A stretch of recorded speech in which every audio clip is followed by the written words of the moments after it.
kepada teman-teman sekalian mengenai salah satu metode pada pembelajaran mata kuliah penelaahan Alkitab yang akan kami jelaskan, yaitu mengenai meringkas bagian atau studi Alkitab.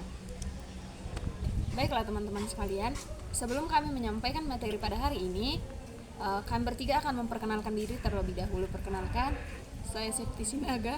Saya Nopita Hutagalung. Dan saya Rizka Siregar. Yang pertama, saya akan menjelaskan mengenai pendahuluan tentang meringkas bagian studi Alkitab. Ternyata teman-teman, belajar Alkitab bukan sekadar membaca, tetapi memahami dengan benar pesan yang terkandung di dalam Alkitab. Salah satu metode terpenting di dalam memperdalam pemahaman kita adalah meringkas bagian studi Alkitab. Meringkas membantu kita menangkap intisari dari bagian firman, sehingga kebenaran ilahi itu bisa kita resapi, renungkan, dan diterapkan di dalam kehidupan sehari-hari. Ternyata teman-teman sekalian, di dalam meringkas, kita tidak hanya memadatkan informasi, tetapi juga berlatih untuk menganalisa, menilai, dan menghubungkan isi firman Tuhan dengan konteks kehidupan kita. Poin yang kedua, yaitu pengertian meringkas bagian studi Alkitab. Secara sederhana, meringkas bagian studi Alkitab berarti membaca bagian tertentu dari Alkitab secara cermat.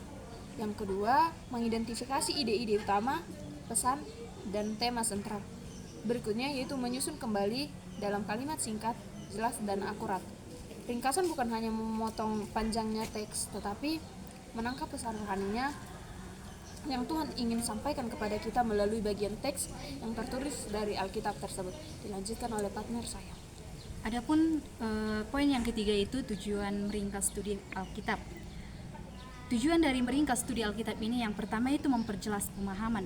Ketika kita meringkas, kita mengolah ulang isi bacaan sehingga lebih memahami apa yang sebenarnya yang Tuhan katakan. Yang kedua itu membantu mengingat. Ringkasan yang baik memudahkan kita mengingat inti pengajaran dibandingkan menghafal teks panjang. Yang ketiga itu mempersiapkan pengajaran.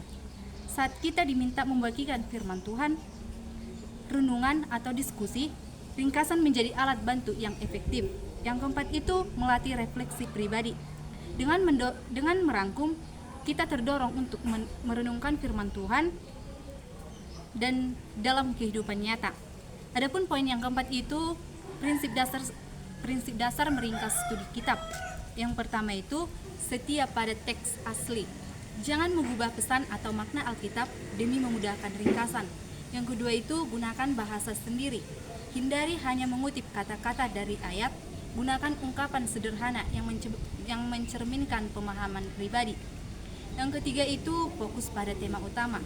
Jangan terbawa terlalu banyak detail kecil, cari pesan sentral yang mengingat seluruh bagian. Yang keempat itu sertakan aplikasi.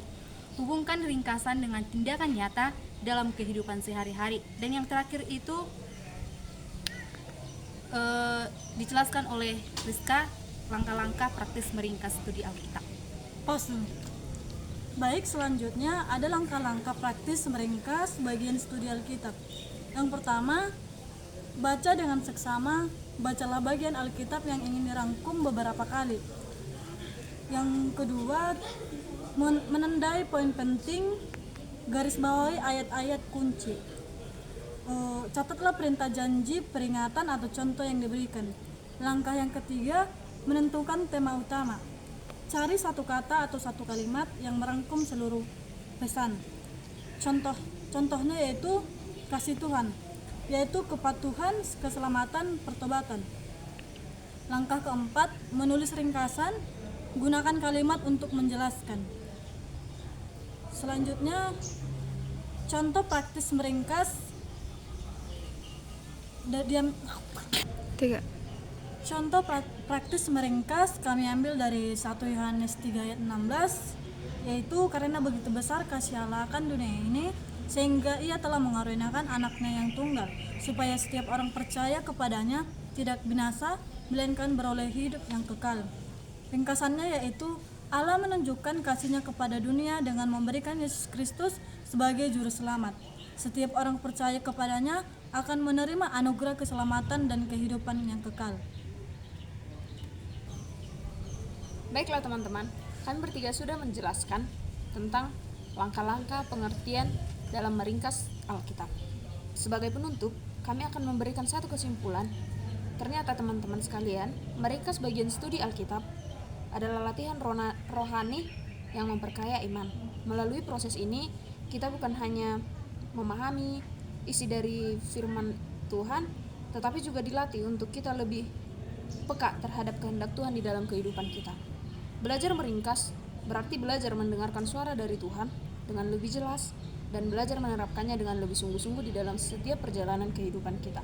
Mari kita ingat bersama-sama isi dari Mazmur 119 ayat 105 yang berkata, "Firman-Mu itu pelita bagi kakiku dan terang bagi jalanku." Baik, sekian yang bisa kami sampaikan mengenai metode meringkas Alkitab. Salam sehat bagi kita semua. Horas! Horas!